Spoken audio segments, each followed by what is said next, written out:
Hello મિત્રો, આજે આપણે પાસપોર્ટ સાઇઝના ફોટા પાડતા શીખીશું.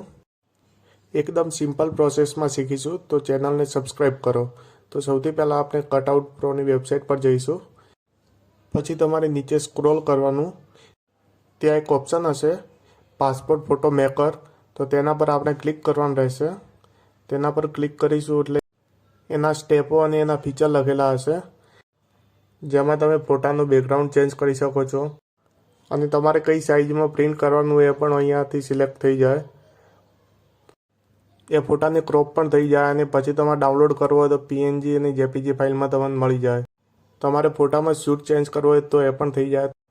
આગળ આપણે વિસ્તારમાં જોઈએ તો આપણે અહીંયા ફોટો અપલોડ કરવાનો હોય તો આપણે ફોટો અપલોડ કરીશું. ફોટો અપલોડ કર્યા પછી અહીંયા તમારે બેકગ્રાઉન્ડ ચેન્જ કરવાનું રહેશે. તો બેકગ્રાઉન્ડ તમારે જે ચેન્જ કરવાનું હોય, જે તમને પસંદ આવે એ તમે કરી શકો છો. અહીંયા હું તમને દેખાડું કે કઈ રીતના ચેન્જ થાય છે. અહીંયા આપણે બ્લુ કરીએ, રેડ કરીએ, પર્પલ કરીએ, પણ આપણે અહીંયા બ્લુ રાખીશું.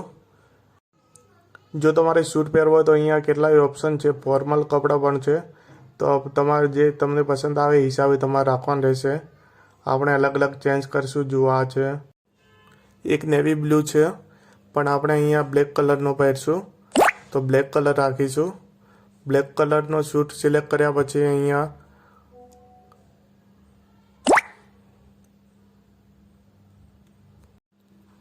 અહીંયા પ્રોસેસ ચાલુ છે, તો થોડી વાર થાય, ધીમે ધીમે ચાલુ થશે.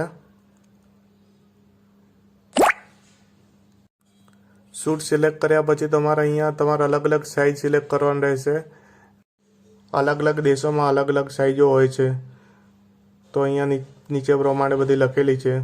તો આપણે 6x4માં લઈશું અને ઇન્ડિયા પ્રમાણે લઈશું. ત્યાર પછી તે ઓટોમેટિક 8 ફોટા એમની રીતના સેટ થઈ જશે.